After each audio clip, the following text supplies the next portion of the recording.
Keir Starmer has made an audacious move by pledging £1.6 billion to repair Britain's battered roads, addressing what he calls the broken roads crisis head-on. The announcement has stirred hope among weary motorists and sparked intense debate in the political arena. But will this plan go the distance, or is it just another patch job?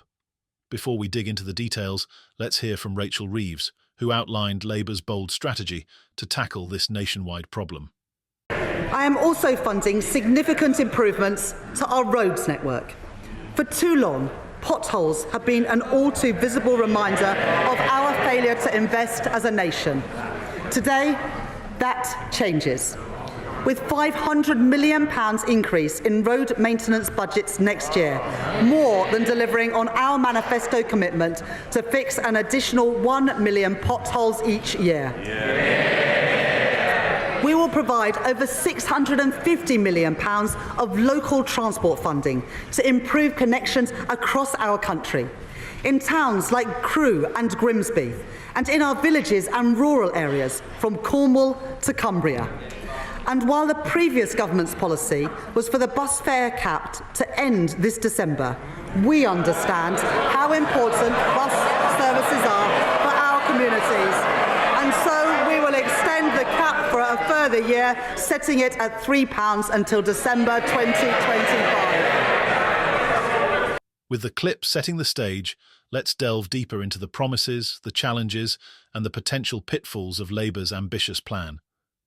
Keir Starmer stood on a pothole-ridden road in the heart of England, his message direct and uncompromising.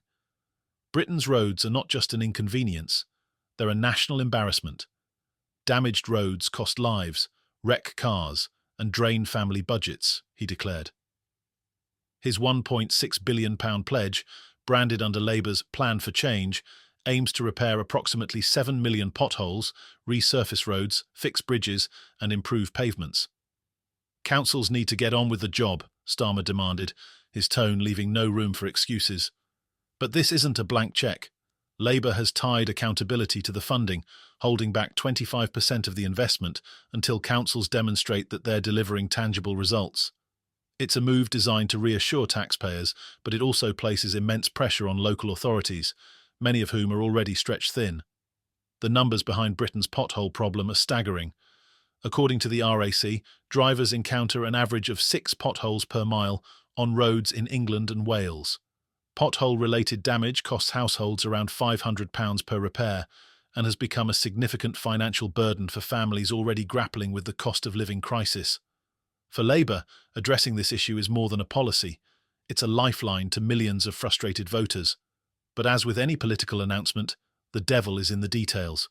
Critics have been quick to point out that while £1.6 billion is a substantial sum, it pales in comparison to the £16.3 billion needed to fully restore England and Wales roads to a satisfactory standard. Some have dismissed the plan as a short-term fix for a long-term problem, accusing Starmer of prioritising headlines over substance. Transport Secretary Heidi Alexander, however, sees it differently. In a fiery defence of Labour's plan, she highlighted the shift toward proactive maintenance. "This isn't just about filling potholes, it's about preventing them from forming in the first place," she said, emphasising that councils would be required to report back on their spending to ensure transparency and accountability. The regional allocation of funds has also sparked heated debate. The North West, North East and Yorkshire will receive over £327 million, while the Midlands is allocated £372 million. The South West will get £300 million, and the South East and London will receive the largest share at £378 million. These figures have reignited discussions about regional disparities, with some arguing that Labour's distribution favours urban areas over rural ones. Motorist groups like the AA and RAC have welcomed the funding as a step in the right direction.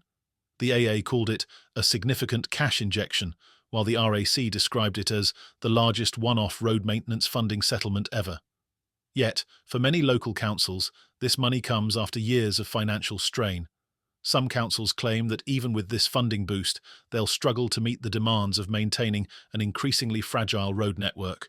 The pothole plan is just one piece of Labour's broader effort to win over voters. Starmer's leadership, while gaining momentum, has not been without its controversies. Labour is facing intense backlash over its refusal to support compensation claims for 3.6 million WASPy women, women who were not adequately informed about changes to the state pension age. These women, many of whom were blindsided by the delay in their pensions, are demanding justice. Chris Webb, a Labour MP and vocal supporter of WASPy women, has urged patience, calling it a long journey toward fairness. But patience is running thin. The WASPy issue, combined with Labour's decision to scrap winter fuel payments for pensioners, has led to accusations that the party is out of touch with its base. Many critics see these decisions as undermining Starmer's claims to be the leader of fairness and progress. Adding to the tension is speculation about Lord Mandelson's rumoured appointment as the UK's ambassador to the United States. Mandelson, an architect of New Labour and one of the most divisive figures in modern British politics, is reportedly Starmer's pick for the Washington role. While Mandelson's political savvy and trade expertise are undeniable, his appointment risks alienating parts of the Labour base who see him as a symbol of the party's centrist past. For Starmer, the pothole pledge represents more than a policy. It's a test of Labour's ability to deliver results on issues that matter to ordinary people. If councils can translate the funding into visible improvements, it could boost Labour's credibility as a party of action and pragmatism.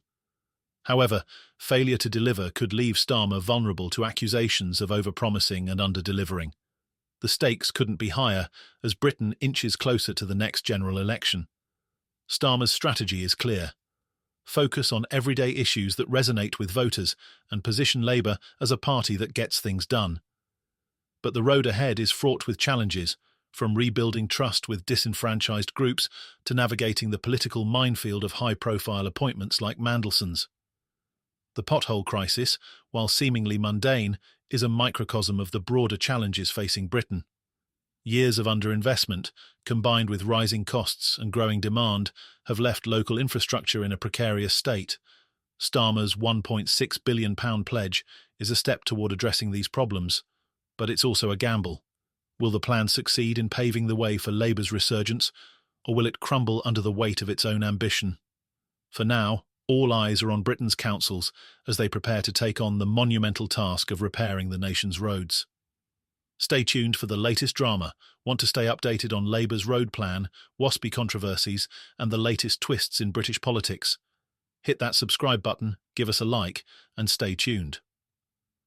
From potholes to power plays, we'll bring you every shocking detail as it happens.